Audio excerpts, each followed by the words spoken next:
In back-to-back games, the Warriors and the Spurs delivered some absolute thrillers. The Dubs walked out with 2 wins, fueled by 46 and 49-point performances from Steph Curry, but it was the chess match between Draymond Green and Victor Wembanyama that really stood out to me. Draymond's on a short list of the most impactful defenders of the 21st century, and that's largely a result of what he does away from the ball, using his mind and unique physical tools to just always throw his body in the right spot at the right time. When you put him on an off-ball scoring threat like Wemby though, that really limits what he can do in help, opening up the floor for the rest of the offense. Take this play for example. All Wemby has to do is float in the dunker spot to force Draymond into an impossible position. If he doesn't help, he has to rely on Steph to stop Castle one-on-one, and if he steps over, it's a dunk. It's the same thing against pick and roll. Fox turning the corner with speed is a huge threat, but Draymond has to prioritize the rim running alien, forcing help to commit from the corner and leaving a shooter on an island. When these two things come together, it looks like this. Wemby slips a screen, so Dre pretty much ignores the ball, but Castle picks up his dribble early and instead kicks it to Fox for an ISO. Now Wemby's in the dunker where Dre can't leave him, so the result is an easy lay. In addition to the finishing threat, Wemby also has that outside shot, and the only way to get a hand up after dropping to help in the paint is to fully commit to a closeout, leaving the Spurs with a big advantage. All that's to say, Wemby has a really unique presence away from the ball, and San Antonio made sure to exploit that at the beginning of Game 2, using him as a decoy to pull Draymond away from the play, then using that added space to put pressure on the rim. Like I said, a large portion of his defensive impact comes from what he does as a helper, and the Spurs intentionally positioned Wemby in spots that made it impossible for him to make those rotations. Then, on the rare occasion he did drop down to shut off a drive or tag a roll, Victor wasted no time stepping into a long-range jumper. It's worth noting though that while his off-ball gravity really opens things up for the rest of the team, their offense still functions at a higher level when they run through him in a variety of ways. He's simply too big, too skilled, and too good at putting the ball in the basket to not lean on him heavily. And that right there is the exact reason why the Warriors wanted Draymond as his primary matchup.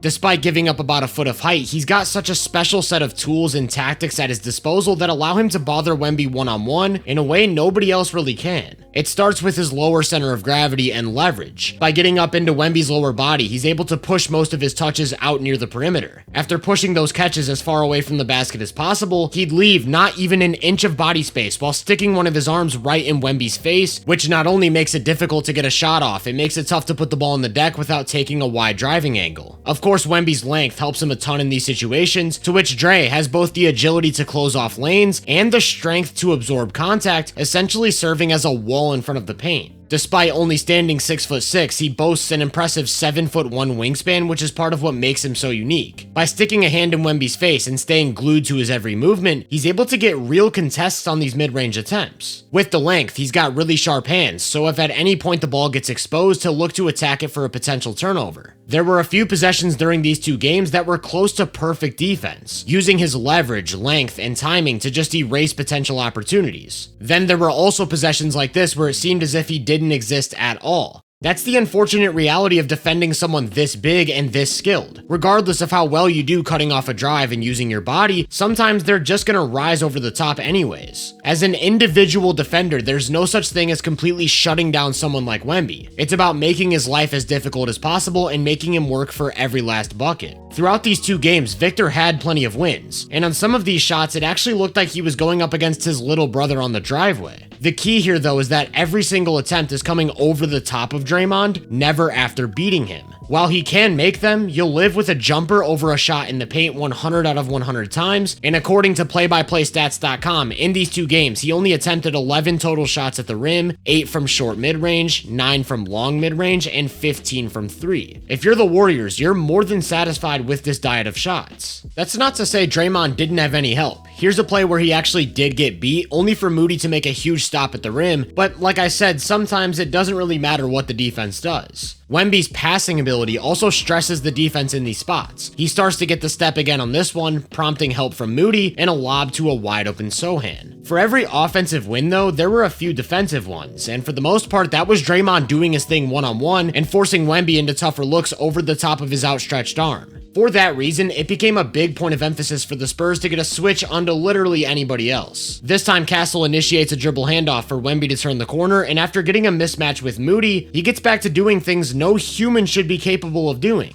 For the first portion of Game 1, the Warriors made it clear that they'd switch any action where Victor used a screen, so the Spurs pushed that button over and over again. Whether it was an inverted pick and roll, a pin down, or a flare screen, they figured out how to get him away from Draymond and into comfortable space. It was the same thing when he set a ball screen. The switch is instant, creating a mismatch in the middle of the paint and leaving Sohan wide open in the corner for a triple. There are two advantages to switching these actions. For one, Wemby doesn't have room to turn the corner and get downhill. Secondly, Draymond's now in a position to do what he does best as a roamer. The disadvantage is that now Wemby has a much smaller defender without the tools of a Draymond Green, making it a lot easier for him to put pressure on the rim. So before halftime rolled around, they stopped switching. Instead, they trusted Dre to fight through screens, which again is a testament to just how freakishly versatile of a defender he truly is. It can't be overstated how valuable it is to have a de facto center who can fight over the top of screens like a wing and blow up any action. Sure, he needed a little bit of help from the occasional show and recover, but for the most part, he continued to shut off any sort of movement going towards the paint. They also switched up the coverage when Wemby screened. Instead of switching, now Draymond's the one showing and recovering, which is again made possible by his agility. Compare that to when Draymond was on the bench. It's a botched switch, so Wemby catches the ball with a 4-on-3 advantage, and from there, it's way too easy. Everything came so much easier when Dre sat down. Instead of having to settle for jumpers, those downhill attacks started to materialize, forcing the rest of the defense to collapse and opening up shooters for high-quality looks. Then if he caught the ball in the mid-post, instead of trusting his defender to play one-on-one, they had to get more aggressive with doubles, essentially just hoping the role players wouldn't deliver. Well, that's exactly what we saw down the stretch of the second game. Because with about 8 minutes left, Draymond picked up a 5th foul trying to deny Wemby the ball, meaning they'd have to play extended crunch time minutes without their best defensive chess piece. Notice the difference when Castle sets a flare screen. Horford doesn't make any effort whatsoever to fight over the top and Wemby drills a 3. Or when they go to a spread pick and roll setup. Horford shows to the ball but isn't quick enough to get back to the roll, resulting in easy points at the rim. That prompted Dre to get off the bench with his 5 fouls, and right away you could see how his higher position baited Fox into getting rid of the ball early, allowing Jimmy to make a play at the nail. Next time the Spurs set it up though, the Warriors actually went back to switching for a possession. And again, the advantage isn't Fox versus Draymond, it's that Wemby doesn't have Draymond, as he easily gets on the glass for a second chance bucket. So instead of switching, on pick and roll number 3, he mixed it up again by dropping back and playing the ball, before recovering to Wemby with a hard closeout. And with a chance to put the Spurs up 3, he creates a great shot, but just comes up short. That takes us to the final possession of the game, the one with all the buzz. Wemby's back to being a decoy while Fox plays one-on-one. What you're gonna see Draymond do though is perfectly execute a stunt and recover. So although it looks like a lob might be available on this freeze frame, he's playing that lane. Then as Fox rises up, Dre uses his leverage to get into Wemby's body with a perfect box out, completely eliminating any second chance and sealing their second win in a row. If you took a quick glance at the box score, you'd probably come to the conclusion that Wemby did his thing in these 2 games. And if that's your assumption, it's the correct one. Despite being used as a decoy for a large chunk of his time on the court, he still averaged over 28 points, 13 rebounds, and 7 assists on 61% true shooting over these 2 games. What I'm primarily focused on though is the time he spent going up against Draymond Green. According to NBA.com's matchup data, Dre was on Wemby for about 14.5 minutes, and during that time he put up 20 points, 7 assists, and 6 turnovers on less than 46% true shooting. While that captures the difference he made, these numbers don't include all of those decoy possessions, or even the ones where the Spurs hunt for a switch to attack somebody else. Luckily for us, playbyplaystats.com has numbers for literally every single second the 2 spent on the court together. Instead of 14.5 minutes, now we're working with a 59-minute sample of over 100 possessions. During that time, Wemby averaged about 25 points, 6 assists, and 6 turnovers every 75 possessions on a little over 51% true shooting,